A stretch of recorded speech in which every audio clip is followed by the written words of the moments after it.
You're listening to the Novel Universe Podcast, a monthly YA podcast hosted by Dawn Abram and Elise Martinez, YA librarians from the Chicagoland area. Each episode features reviews and rants on new and upcoming YA books. We're here to help you navigate your TBR pile. What's good, what's bad, and everything in between. I'm Dawn, the criticizer of books. And I'm Elise, the rejecter of romance. So turn up the volume. Here we go.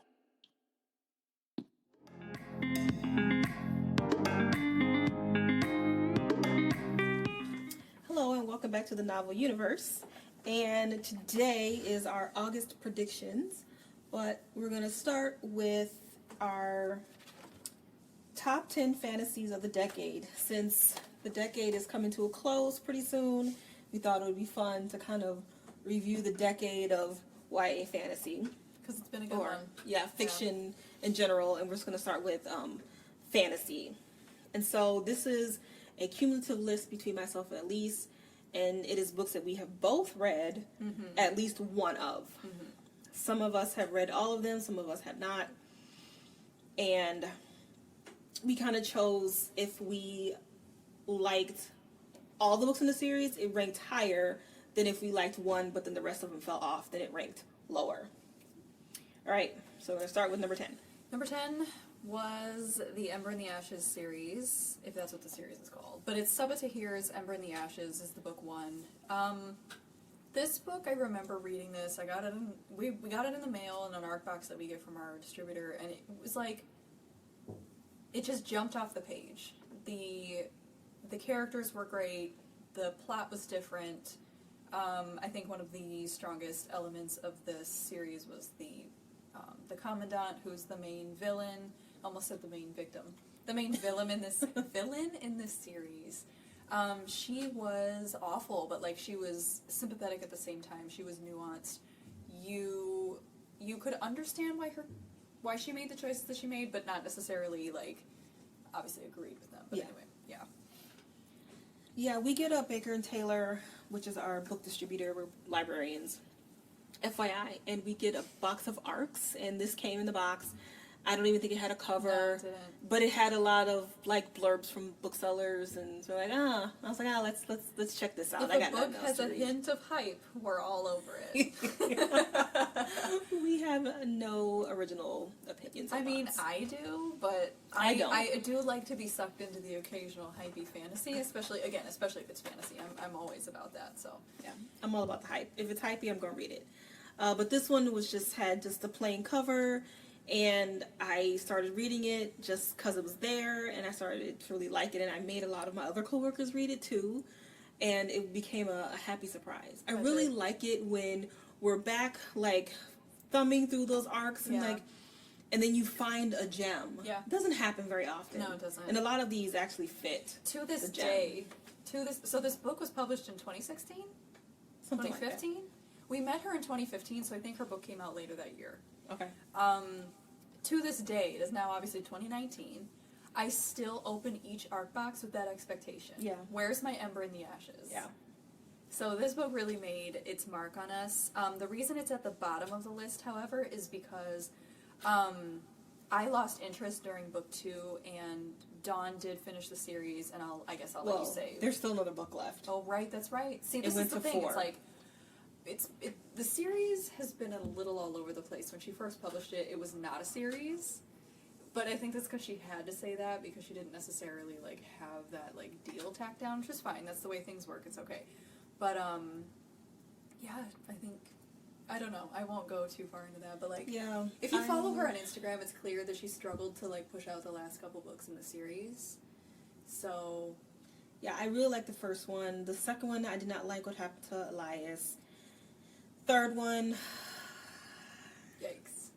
I had to read it because I used to review for school library journal, so I had to read it. I had no plans on reading it, and I don't even think I'm going to read the fourth one.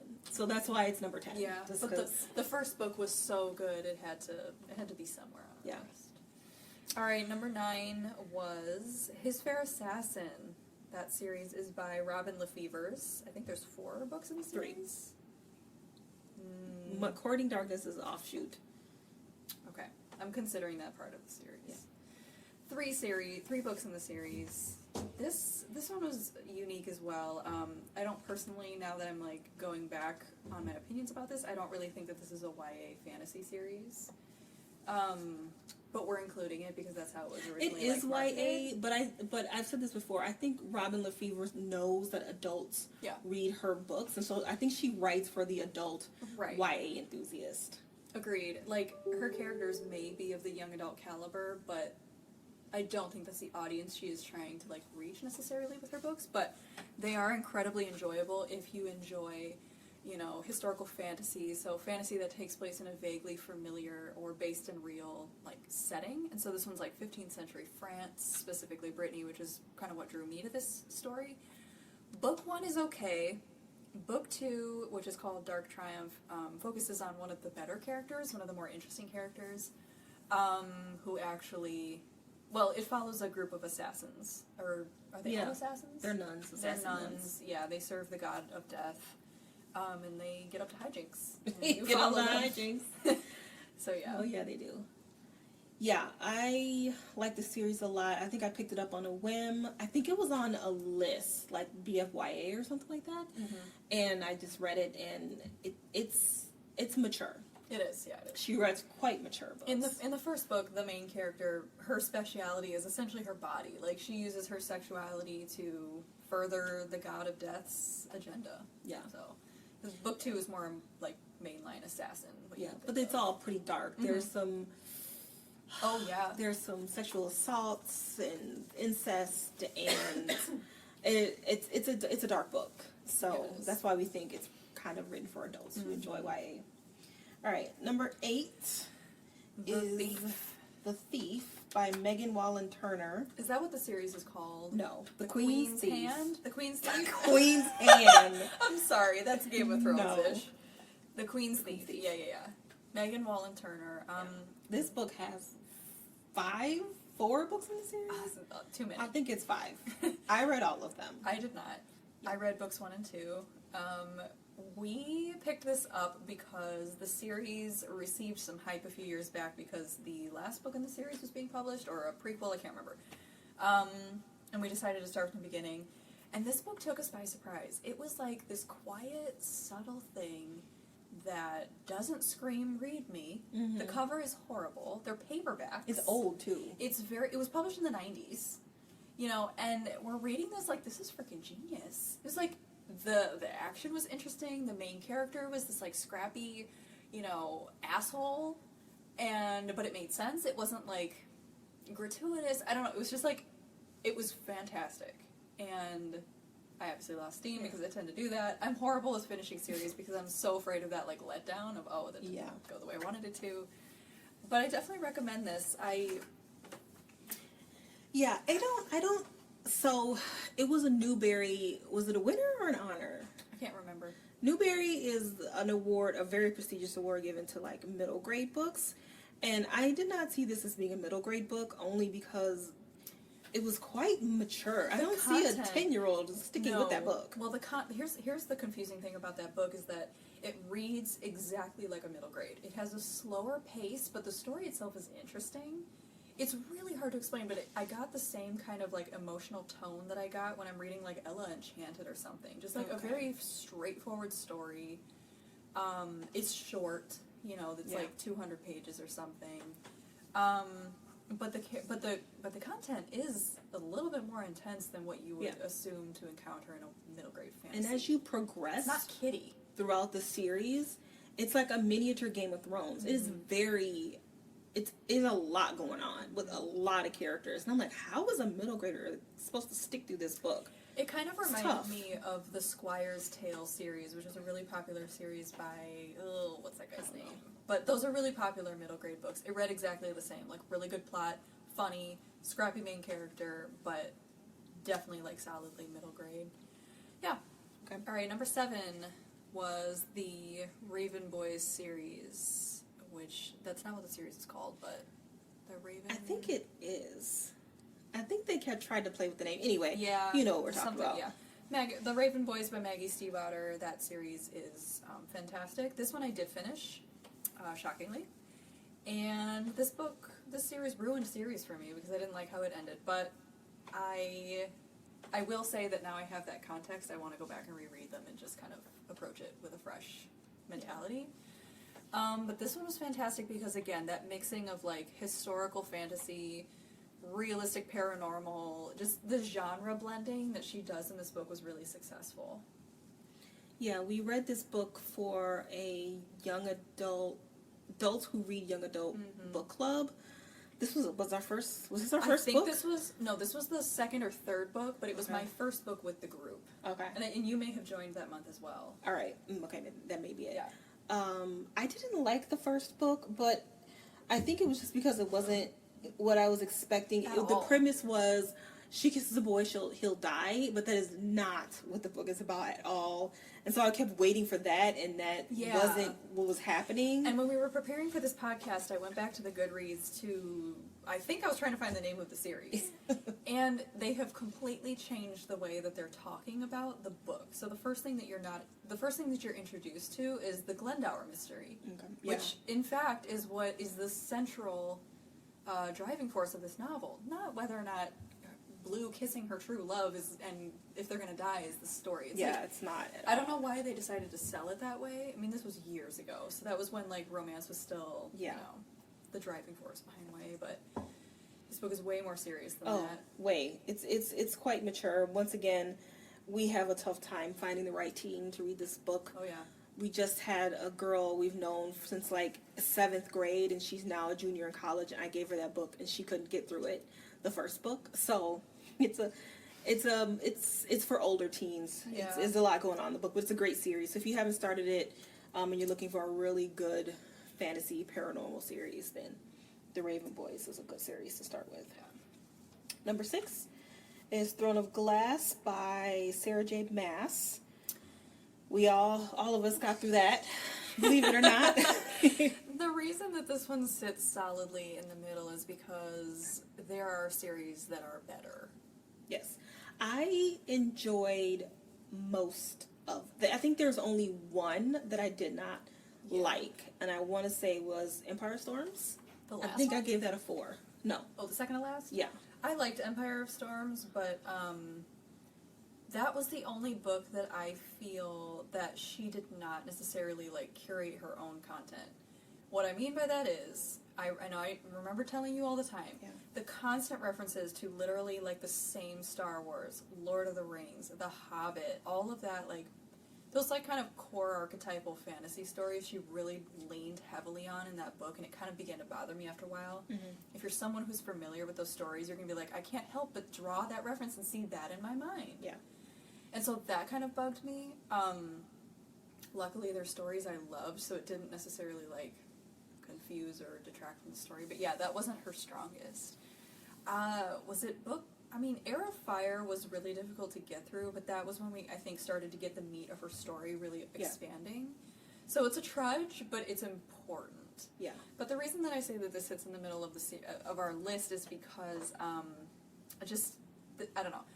There are some highlights and some lowlights of this series. I think that in terms of YA fantasy, this is a powerhouse, but we want to highlight other ones. I don't think anything else needs to be said about hers. I think, okay, I will put it in the middle because it's interesting that I put Raven Boys after. Mm-hmm. I don't know why I did that now that I think about it. Because I think you didn't like the first book of Raven Boys. I didn't like the last book, and with those two kind of coming together, I don't think we had as much of a problem across the board with Throne of Glass. Yeah, that's true.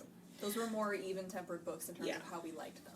I guess because I was thinking that because 5 through 1 are more critical. Yeah. And Throne of Glass I would not consider a critical book. Right. Whereas Raven Boys is. Definitely critical. Mm-hmm. So Throne of Glass I would consider more fluff. Agreed. Even though I think it's good fluff. I enjoyed the characters. I enjoyed the story. I didn't like the first book. I think I gave it a 3. But then after I reread the whole series, I'm starting to go back and reread them, and I like them a lot more. So like the first book, after my reread, I gave it a 5. Mm-hmm. And the second book, I gave it a 5. Mm-hmm. So, but it's, once again, it's not a critical book. It's just fun. Yeah. And this series gets so much attention, it's not like it needed any more, lauding from us. Anyway. All right. Series number 5 is the Nevernight series by Jay Kristoff. Yeah, I picked up this book because, as I have said earlier in this podcast, I need people to tell me what to read, what to watch on TV and movies and everything. I kind of rely on other people's opinions. And this was very high on Goodreads. I had never heard of this man. I did not know anything about this book, but I just knew that it was a high rating. And I started to read it, and it was on page 1. She's with a prostitute. And Yeah. I'm like, ooh, Yeah. this is She YA? has hired a male Yeah, prostitute. a sweet boy. Yep. And so I'm kind of like, there are some YA books that have prostitution in it. Prostitution? Prostitution. Nice. And I'm getting towards it, I'm like, ooh, there's some fellation. So this is not a YA book. And I did some research. I stopped because I can't read graphic sex in a teen book. It's gross. It's just weird knowing that a 13-year-old is reading the same book. That's just weird. So I did some research, and upon research, I realized it is an adult book, and I kept going. But yeah, this book is dark. Yeah, it is. She is murdering left and right. Yeah. He enjoys writing Yeah, really dark Sex. content. Oh, yeah, in sex, his yeah. Woo. books. Like graphic sex. Graphic. And it gets even more graphic As as the the book- series goes on. Oh, yikes. So Yeah. I have read, I would say, 1 1/4 books in this series. Not because I didn't stop for any reason other than I just had too much other books to read at the time on my plate. I think the second book came out when I was on maternity leave, and it just wasn't going to happen. Mhm. So that is on my to-read list. I will preface that, whatever that means. But the first book was so goddamn good. Like, I really need to just buckle down. Yeah, man. I keep telling her, book 2 is even better. I know. I already read book 3. I had some issues with the ending, but that's just me. Other people may love it. I still liked it. I still give it a 4 or something, but That's good. she just did not end up where I wanted them to end up with, and I just got a little confused don't at say the that to end, me. and it was Don't like, oh. say it. No. I know, no. Sorry. Spoiler light. Spoiler adjacent. Spoiler adjacent. Alright, series number 4 is the Kiss of Deception series by Mary E. Pearson. It's Winter's Oh, I did the same thing. I'm sorry. It's Winter's Curse. We're gonna back up. The number 4 is actually The Winter's Curse by Marie Rudkowski. Take it away, Dawn. Okay, so this was another book that appeared in our Baker and Taylor arc in the back of our library. Forgot about And that. yeah, I just picked it up on a whim. It did not have a cover, and it was great. It was one of those finds where I just happened upon it, and it was a great book. I've told the story before, but I was reading it, and right at the climax, my fucking book skips 150 pages. Or no, 50 pages.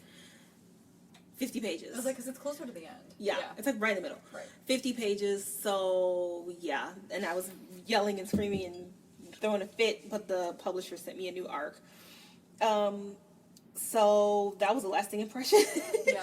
But as the series progresses, I like this book a lot because Kestrel is one of my favorite leading characters. She is not a fighter. She is smarter than everyone in the room, and it's believable. Yeah, it is. She strategizes, and she steps ahead of other people, and She's had a father who was a general in her country's army, so it's like she's been grilled from day one in, like, you know, political intrigue and strategy.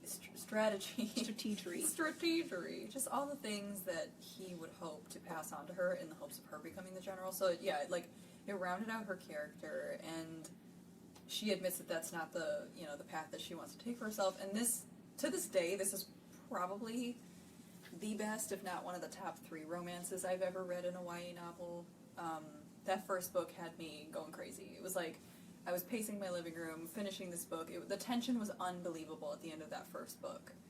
And I had begun to watch, like, Game of Thrones at that point, and I don't know why, but I just got such a, like Game of Thrones, Missandei, Grey Worm vibe that I was so into it. I don't know why, but, like, that's literally who I saw in my mind for those 2 characters, respectively, for Arin and Kestrel.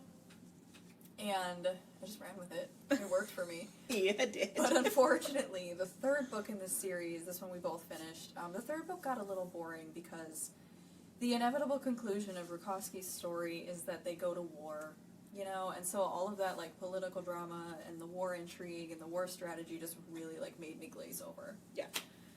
I don't even remember how it ended specifically. I That's another one I need to reread. remember. I believe because the main villain was the Emperor, and I believe she bests the Emperor. Obviously, she has to. And I think they live happily ever after. I don't even remember. Or something. Dude, that is literally a spoiler. Oh, bro, I don't even remember. Dude, we're sitting here talking about how it ended. Well, it's been that years. We don't know if that really happens. Her really father may not have died, so that is not a spoiler. Which is why I just blabbed that for no reason. Yeah, I literally don't remember. No. I remember enjoying the series most. I would say 80% of the series I enjoyed it. So that's why it is number 4. Definitely. All right. Number 3 is Kiss of Deception by Mary E. Pearson. This, once again, was one of those books that we picked up. Yes. In our ARC box, and was like, what the hell is this? And no cover. And I'm a dumbass because I'm reading the book and it is not occurring to me that it goes Rafe, Caden, Assassin, Prince. I didn't. That was intentional. I know, but most, not when I say most, everyone else noticed that it was, that we didn't know who it was, but in my mind I had already decided who it was, so I didn't go into this book realizing that we don't know who's who. I had just assumed who the assassin was and who the prince was. And when I was wrong, I was like, did I miss something? And I go back, and that's when I noticed that the chapters say Prince, Assassin, Caden, Rafe, and I was like, oh, I'm a dumbass. I didn't pay attention. And I literally almost threw the book across the room because, and in a good way though. Yeah. Because she got me. She got me real good. Yeah, she did. Wasn't expecting that one. Nope. So. And I almost don't even like mentioning it. Like when I recommend it to people, I don't tell them. I don't give them a clue. I want them to make because she's assuming that the name tips you off to the kind of person that they are, and she's playing with your conventions as a reader and like your stereotypes. And I thought that was so genius to like throw into this story. And you know, the main character was really interesting to read about. This book was marketed as a love triangle, but it is not at all. I mean, she's very clear about who she loves. It depends on your definition. Everyone has a different definition of love triangle, but my definition is not. My definition is when the main character, who's like main voice I'm hearing, likes 2 people. Yeah. She didn't do that. No. She clearly likes one, and she uses the other one to stay alive because he's trying to kill her. That's very different. Yeah, that's strict. At no point is she ever in love with him, ever. No. Another thing that makes this book stand out is her world, and we won't say too much because it's mildly spoilery. Yeah, and if you don't catch it, it's okay. It doesn't like detract you away from the story, but if you do catch it, it just kind of enhances your love for the story. I won't say too much because you know it's a spoiler, but you could tell she really to the world building. Thought about you'll notice this world. You'll notice some things. Yeah, and it's really easy. And this is one of the books I reference when I read a book that's info dumped. And the way that Pearson lays out her book, it is never info dumped. She builds her story, her world, which is a very complex world, through like what happened in the past. Somebody is telling a story at the beginning, and she drops huge hints. That first page, that character is dropping huge hints on you. Yeah. And we listen to a sermon, and she's reading books. Yeah. And that's how you learn about this person's world, and poetry from this fabled woman. And she makes her main character interested in the history of her own country, which makes the reader interested. Yeah. It's not just like, I've got to breeze through this plot here, so I'm going to just info dump everything so that you're caught up. It's like, integrate it into your story, and she does that so well. Like, her narrative writing is just fantastic. Like, she needs to teach a masterclass in anti-info dumping, because... Anti-info dumping 101. Yeah. You know, it does add length to her books, but I would rather have a good book that's longer than a shitty book that's been info dumped but moves quicker. Yeah. You know, I don't know, that's just me. Mm-hmm. So, alright, series number 2 is The Speaker. The Sea of Ink and Gold is what the series is called. This is by Tracy Chee. This is another one of those diamonds in the rough. That's not what I was trying to say, but like, this is a sleeper. Not a lot of people are reading and loving this book. Not that they're not loving it when they read it. I just mean, like, it's not hypey, it's not really talked about, and we are on a single-handed mission to make it so. Yes, we are. Because it's phenomenal. It's a great book. This is one of those books where it was really high on Goodreads for a very long time. It sat at like 4.5 or something forever, and I was like, it sat on my shelf because it was huge, and I didn't want to read it. But I'm so glad I did, because it is a great story. It is not a Throne of Glass fluff. It is... You have to work in this fantasy. You got to do some note-taking and some remembering. You can't read a chapter and put it down for a week and come back. No, you got to just breeze through it, because you're going to forget little details. She put little puzzles at the end, or not the end, but like... in the bottom of some pages, and And there's also other little hints in like some of the chapter headings. I don't know. There are several doesn't the symbol puzzles. change? I think so. I couldn't find all of the subtleties. She said there were 10 in her book, and I couldn't find them. I think I found like 7 or something like that. But she really did take the time to develop her story. And this book also has a really good villain in Tannen, similar to the Commandant. She is a sympathetic character. You don't really get that in the first book. You got to get to the second book to find out her motivation. But what another interesting thing about this is how Tracy Chee managed to keep this making sense, because the way it's written is Sophia, the main character, is the only person in the world who can read. So she's reading a book that's happening at the same time as we're reading the book. It's bizarre, but she somehow manages to not make it convoluted. It's very easy to follow along. Her characters are amazing. It is one of the saddest books I have read in a very long time. So we talked about this book a lot. It will come up again in our top decade books, so you might as well just read it. I know. Because what else you got to do? I full disclosure, have not finished the series, but I made it halfway through book 2. And, you know, I fell prey to the set it down, pick it back up, and that's just not going to work. Can't do that. All right. Last on our list, aka the top of our list, is Six of Crows by Leigh Bardugo. I feel like everyone could see this one coming. Yeah. I mean, hands down, this is one of the best of the decade. The plot is superb. The characters are superb, really well developed. The romance, there are several. They're all pretty good. Kaz and Inej take the cake, though. Of course. Oh man, the will they, won't they? It was tough. It was painful. It was very painful. It's hard to talk about for those of you who it haven't read it, is. which I don't know who out there who hasn't read this book, I don't know. Especially if you're a fantasy lover. Right. Just Kaz in general is probably one of my favorite YA characters of all time. He's just conflicted, and his story is heartbreaking, and he's one of those characters that you just want to give him a hug, because he's just been through hell. I kind of liked Shadow and Bone. I didn't like the first one. I loved the second one, and I did not like the third one. And this was her second series. So I was like, okay, well, let's give this lady a try again. And I actually asked a blogger or a booktuber to, because she put out on Twitter, she was like, first person to comment, what book do you want? I'll get it for you. And I was like, Six of Crows. And so she stood in line. I have never met this girl. Stood in line and got me this book and mailed it to me. Oh, shit. Yeah. And I was I like, did not know that. That was great. And loving the book, and I was like, Elise, you need to read this book right now. This is the best book I've ever read in my life. Yeah. Well, of that year. Oh yeah, this was my favorite of that year. What was this, 2016? You're better at dates than me. I think it was 2016. Yeah. Yeah, I don't know what else to say about this one. Just read it if you haven't. The heist plot is really interesting. But the characters are what made me love this series. Yeah. If you like character development, this is your book. It's a slow book, but I would disagree. character-driven. I think, Really? yeah, I think just Plot? the drama surrounding each character's respective story really helps the story move quickly. The heist itself doesn't happen until the second half of the book, but you know, each character is coming to this plot with a lot of shit. Like a lot. Each character is severely damaged for a really heartbreaking, reason. And it's varied. Like nobody's is the same. So again, she does such a good job of packing so much in her characters that it feels like the story's moving quickly.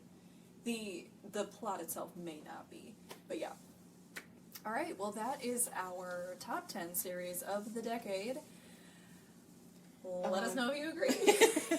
And we're going to do this between now and December. We're going to break it up into our own top 10 list because there are some other fantasy that I read that Elise didn't, that I would have put in my top 10. Same. And it's the same for her.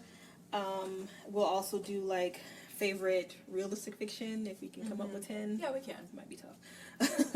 And then science fiction and Science fiction is probably going to be harder. yeah. I don't read as much of that as you do. I don't even read that much. That might be a top I mean, like, 5. I read historical fiction, but I know you don't unless it's like Brutus and Pettis or whatever. But maybe we can do a conglomerate of 5 of 5. Yeah. Yeah. But we'll come at you with some more tops of the decade because, you know, we like talking about good books. Yeah. All right, and moving on to the main event of the day. This is our August predictions. The books we are reading in August and what we think we are going to encounter therein. Mm-hmm. So I will start. My first book that I'm reading this month is called House of Salt and Sorrows by Erin A. Craig. This is her first book. She's a debut. And this book is a retelling or like a reimagining of a Grimm fairy tales that is called The 12 Dancing Princesses. I had never heard of this. I had to do a little bit of research. And I was interested to see how she was going to integrate that into a story. But it's about this girl named Annalie Taumas. I don't know how to pronounce this last name. But essentially, she is one of 12 siblings, and one by one, her older sisters keep dying. And when we meet her in the story, she has one older sister, so it's like if her older sister dies, like she's next in line. And the sisters are all dying in this really weird, not really sensical way. In that, like, my sister wasn't suicidal, why did she jump off a cliff kind of thing. And so she sets off with the rest of her sisters to figure out why this is happening.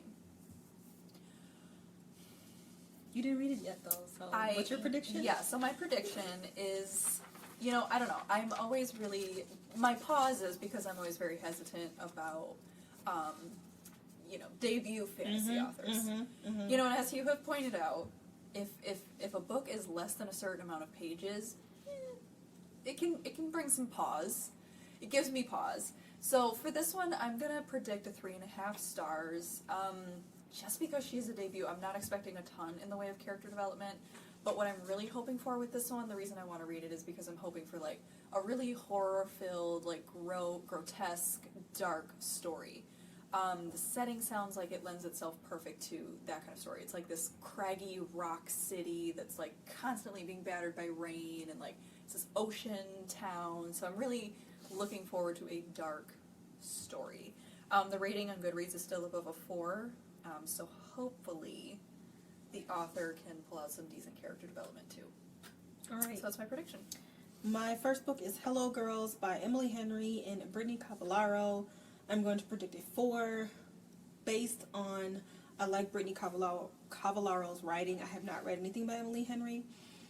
Brittany is very good at developing her characters. She does very sad, conflicted characters. This book is been described as a Thelma and Louise, not retelling, but just inspired. It is 2 girls. One girl comes from a pretty wealthy family, but she is not free. And then her best friend is poor. Her mother works hard, and her brother does not. And so she also has to work to support the family. And so there are some issues that are associated with that. And they are best friends. And they decide to run away for a specific reason. And they get into hijinks, as Elise likes to say. So yeah, it's a good cover. Yeah, I enjoy that cover a did look lot. cool. So we'll see how that one goes. All right, my book 2 that I'm hoping to read this month is Vow of Thieves by Mary E. Pearson. This is book 2 in the Dance of Thieves series. If you read the first one, it picks off where that left off with Cassie and Jace, like returning back to the Ballinger stronghold of Tor's Watch. They're working for Leah now, correct? Like they've got to go back and do something for her, which I don't remember, so I'm trying to find a plot recap. But I do know based on the description in Goodreads is that they just have they have one hell of a journey back, and they end up getting separated. My prediction is a 4.5. Many reviews on Goodreads are saying that this ending is like perfect, so Is this I a don't know what that duology? means. The That's trilogy? a good question. I don't know, but as far as this book goes, they're saying that the ending is extremely perfect and realistic for the story, so I don't know what that means. I'm hopeful. I love a good ending, obviously. Who doesn't? Oh, yeah, this is a duology. But a lot of people are hoping for book 3. This is the last one? Yeah. Oh, I didn't know that. Okay. Yeah, hoping for a good ending because I don't usually like series endings. I have a difficult time accepting them. And that's my personal problem. But I want more information and resolution about Cassie's past, specifically in this book. I feel like her mom might not be dead. No, she's not dead. And I'm hoping that Pearson goes into that more in this story, and I feel like she will be. Nobody, So. no daddy. Yep. That's the rule. So my prediction is 4.5. Yeah. We'll see. This is also on my list. I'm going to predict a 4.25. I can't quite say 4.5. Why? Because I gave the first one a 4. I don't remember why. I think this one was a 5 for me. We did talk about this, I liked this series a little bit more than you did, for some reason. I actually prefer Dance of Thieves over Kiss of Deception, which is saying a lot because I freaking love Kiss of Deception. Yeah. I think I know one of the reasons why I like Kiss of Deception better is because part of my enjoyment was the world. And because they're in the same world, I can't factor that into... Kiss of Deception is going to stand out, whereas it's in the same world. And I think she's compensating for that sort of, like, not emptiness, but, like, I've already established that part of my story, so I feel like Jace and Cassie have a little bit more of a backstory than the previous characters did. Mm-hmm. And the plot is more, not full, but there's a little bit more action that happens in this one. Yeah. Also because of just, the characters are different. You know, in the first one we had a princess who was traveling. Now this one, Cassie is basically an assassin. That just comes with a different kind of action. You wouldn't have the same action for a princess that you would for an assassin. So it's different storytelling, but anything that she touches is gold. Yeah, it's pretty cool. Yeah. So, we kind of... Those are our August predictions. Yeah, we did that. I don't know what it is, but like the second we have to wrap up our podcast, we just crumble the bits. Wrap up. All right, we're not even wrapped up yet. So we are going to do a read along with the universe, which is, we've only done this one other time. We did it with Wicked Saints, and this is where we take a book, a couple chapters at a time, and we podcast weekly, and you can read along with us. Mm-hmm. And we will be reading There Will Come a Darkness by Katy Rose Pool. There you go. This comes out in September. We have both started it already. Mm-hmm. It is very good. Hopefully it keeps that same vein. We recommend it. It's hypey. Yes, it is hypey. So far, it's worth the hype. Yeah. I highly recommend it. So Okay. far. So far. Yeah. So we will be podcasting, we usually upload it every Sunday in September. Mm-hmm. So look out for that. And we are going to start a new Instagram called The Novel Universe, where you can kind of keep up with what we're doing and what we're reading. Yeah. All right. Thank you, and we'll catch you in the next podcast.